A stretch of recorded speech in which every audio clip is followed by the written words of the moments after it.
Hello, it's me, and 6-layer puzzles, like 4-layer puzzles, like 8-layer puzzles, difficult, mysterious, because of this aspect of parity. This parity comes from the fact that we don't have anything anchoring any of the pieces to where they're supposed to be. For instance, this center here can easily swap with the center over here, and you wouldn't even know it. Same thing with edges. You don't have anything down into the core to tell you the exact position. In other words, these two can swap, and these two can swap, and you wouldn't know it in the process of reduction until the very last step. Unlike a 7-layer puzzle where you do have a piece, an edge piece that goes right down into the core and will guide you as to where things are supposed to be. Same thing with the centers. So the challenge was this: can you take a 6-layer puzzle and solve it completely parity free? We did that with a 4-layer puzzle, and we saw that it was a combination of layer by layer with AI type setups and solves, but can you do the same thing with a 6-layer puzzle?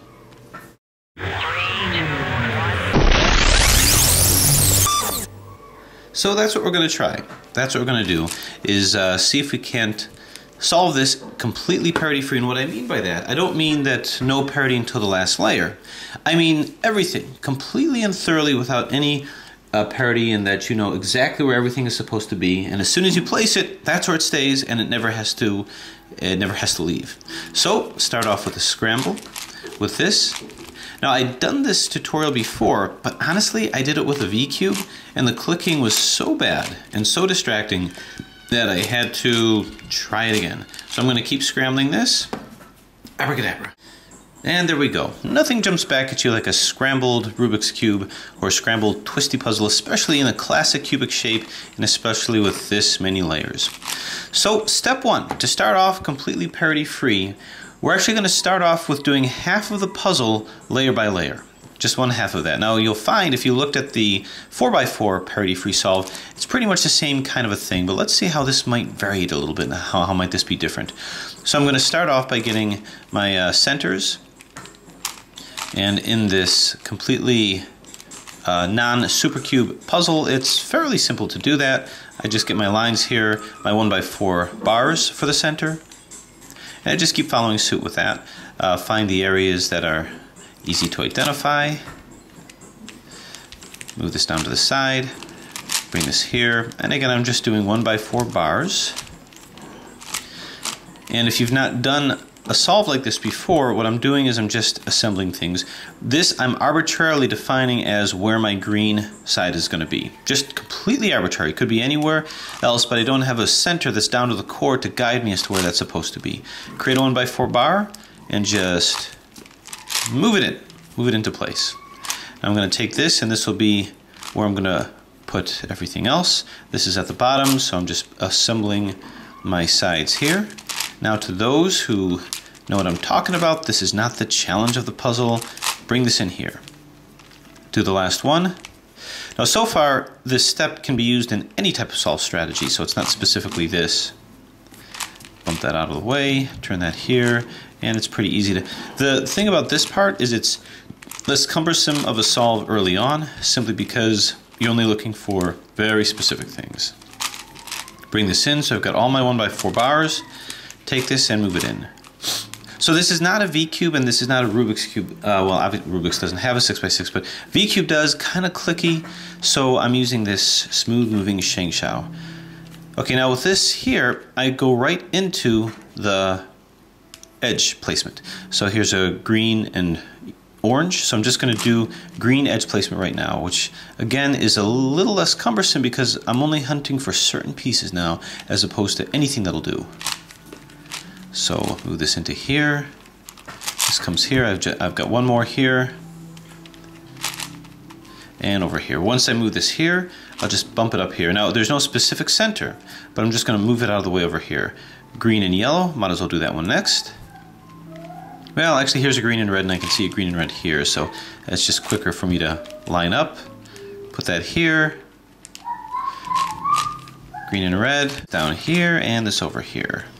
So I'll just place this, and I'll put this opposite the yellow, or the orange rather, just because I know that red's opposite orange. So how about the white? Green and white, can put this in here. And like I say, luckily not too many fishing around that has to happen here. I'm just wheeling these in. This is just placement and not solving. So even if you've never solved this puzzle before, this shouldn't be difficult to follow at the moment. Okay, so now I'm going to place this anywhere. I've got one more edge set to do. And this here, and here. And this will come down here. Whoop, other side, kersplat. And finally this one. And kerplink. Okay, so now that I have these, it's hard to say if I have the cross, but I'm going to start putting in corners. And I can tell this is not oriented right because this has to be white over here. So I'm going to turn this over here, turn this over here, and turn this over here. So these should be oriented correctly. Now we just move the edges in. Here, turn and turn, turn, turn, turn. And without much ado about anything, pretty simply by placement we have the first layer.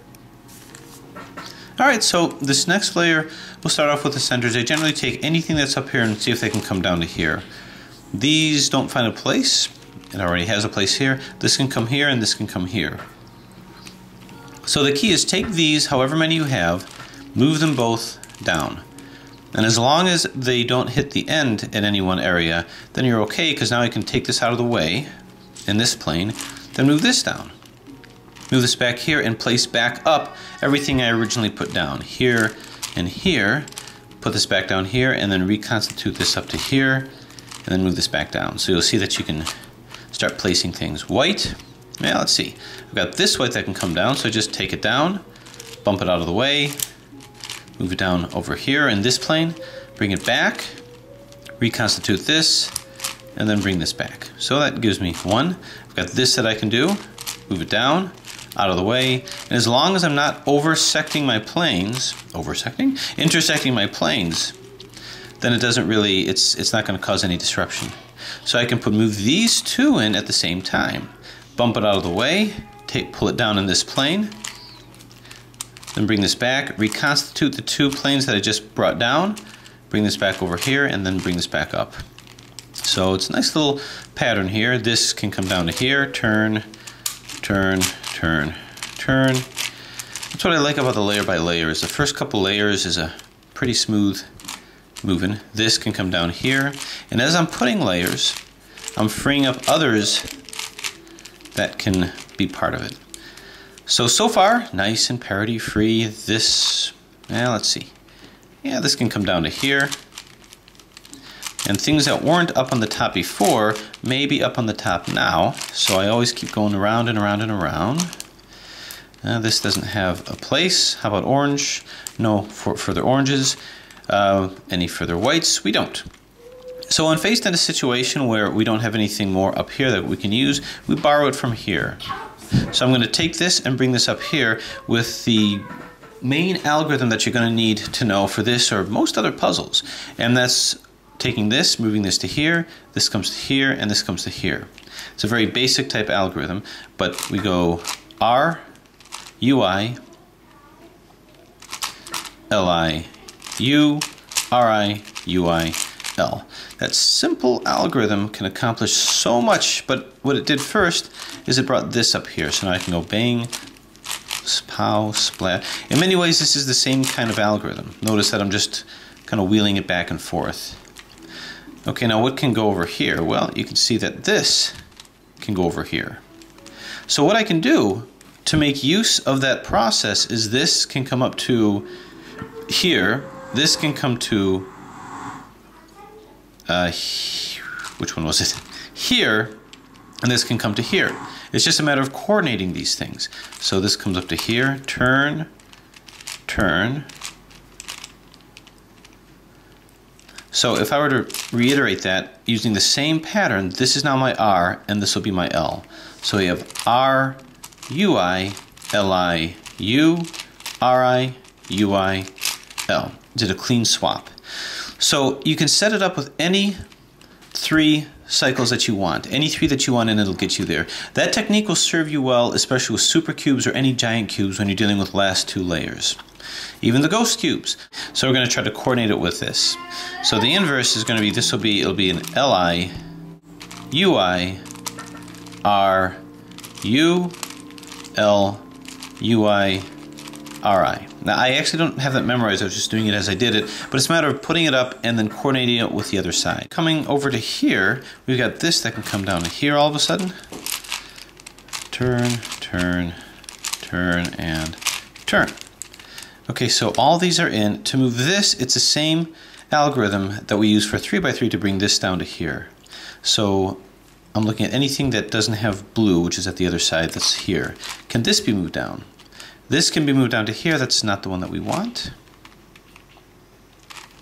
This can move down to here. So this moves down to here, which is what we want. So it's the same as the 3x3 algorithm. U, R, Ui, Ri.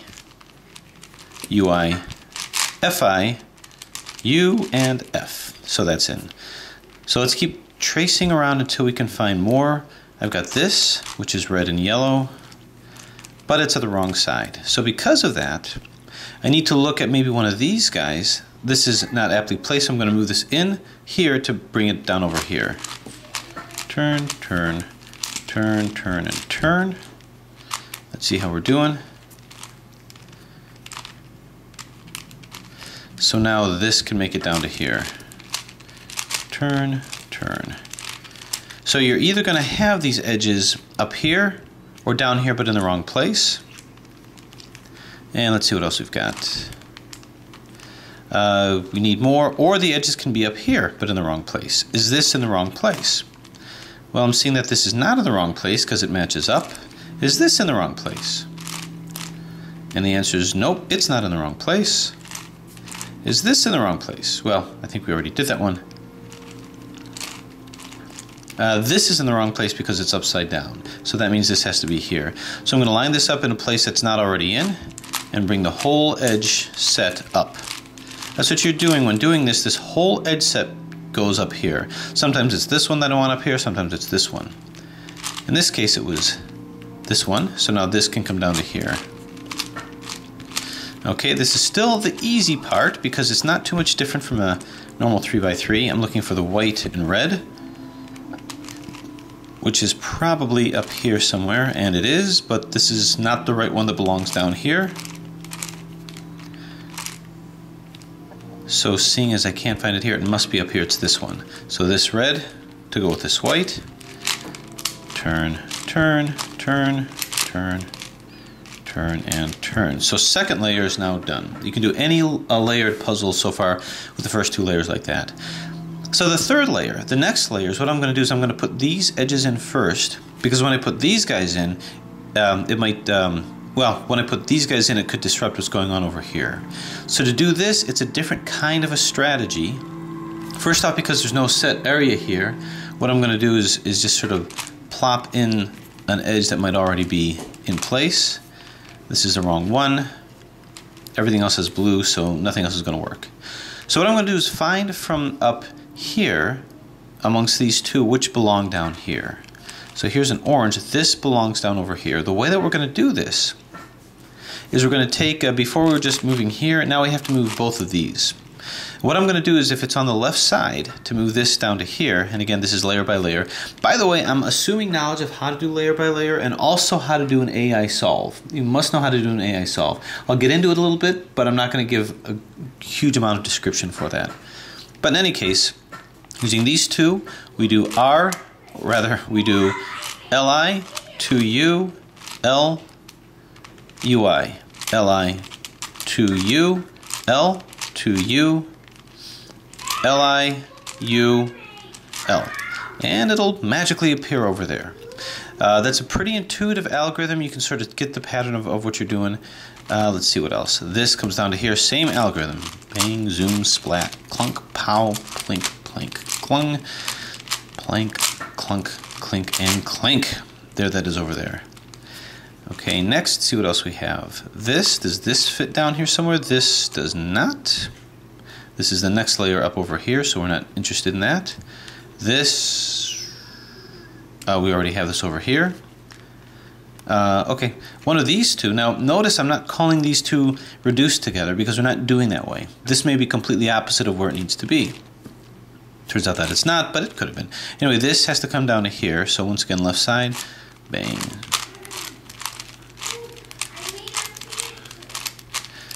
And splat. Okay, so in,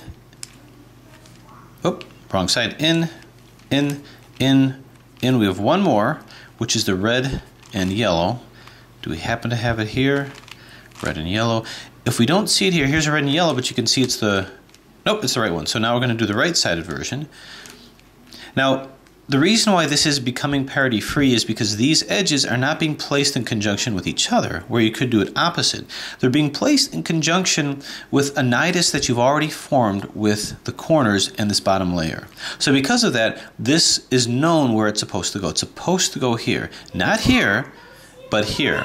So that's going to be R to U, RI, U, R to U, U, RI to U, R, UI, RI, and now that's in. So now with all these in, we're going to just start putting these centers here.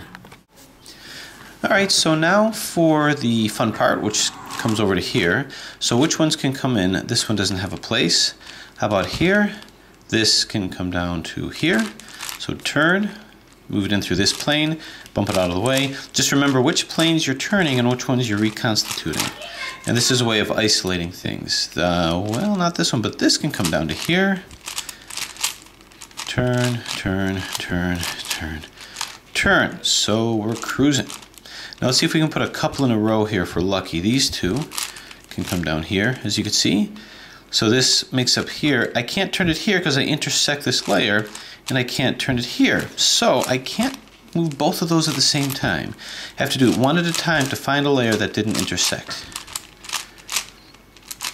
All right, now I'll put this over here. So it's got to be one at a time with this one, without destroying the puzzle. So I find this to be a very fast, almost hypnotic solve of just moving things in, taking them out. So I do enjoy the layer by layer solve. Okay, now this guy. And it's running out of places where these pieces can hide. Okay, yellow. How many in a row? Well, I can move this one in. Turn, turn. So you may be thinking, well, this is easy. Parity free, no problem. But there's a dark side. Difficulty is conserved, which means that if you want to avoid the difficulty of parity, there's another difficulty elsewhere. But it depends on what you're good with. If the difficulty of parity is not a problem for you, that's the way to do it. If the difficulty of AI is not a problem, that's the way to do it. Okay. Now we've got this over here. Turn, turn, turn, turn, and turn. And finally this. So this layer is going very fast, which it usually does just before finishing. Okay, didn't even have to 3 cycles. So there you have it. That was the easy part of it. Now the purpose of this was not to place layer by layer. The purpose of it was actually to place 3 by 3 by 3 blocks. Because we're going to move this as a 2 by 2 from now on. It just turns out that putting it layer by layer most easily places your 3 by 3 blocks. Because that's how we're going to look at this. So this is the last time it'll look like a layer. Now if I keep doing layer by layer, I won't avoid parity. So what I'm going to do now is I'm going to actually do a reductive process by reducing this to the components of an AI. Now with an AI puzzle, that looks something like this. So this is what I've been talking about, the AI puzzle. Now notice if you were to put this in proper place like this, you got this that's all blocked up. That's what we created over here. That's what these segments actually represent. These over here represent what these are going to be. Now the reductive process is you have a 2 by 2 by 2 by 2. We're going to convert this into 3 by 3 by 3 by 3. You can see it over here, right? So, oh my gosh, I've grown a third hand. A little hand, but a third hand. So, Daddy. So what we're going to do is reduce this. Did you finish your movie? Yeah. Was it good? Yes. Excellent, excellent. So the overall strategy, and you're welcome to try this before I show you, is this 2x2x2 block over here is going to be reduced to this. I'm going to get one solid color. Then what I'm going to do is I'm going to take this edge here, and so this is going to be reduced as one of the blocks over here. And then this over here, this edge piece and these two centers are going to be reduced to this. And what we're going to have left then is this edge piece here is going to be reduced to these, and these center pieces are going to maintain as these center pieces. So these center pieces will always be the center portions of a 2x2. This is going to be reduced by these guys. These four pieces here are going to be reduced to this, and then this here, these three pieces collectively, is going to be reduced to this. So what you're going to end up with is you're going to end up with a 2x2 with reduction. So the first step is to reduce these 2x2x2 blocks on all these corners to these guys over here. And that's what I'm going to do. To do that is just like solving the AI puzzle.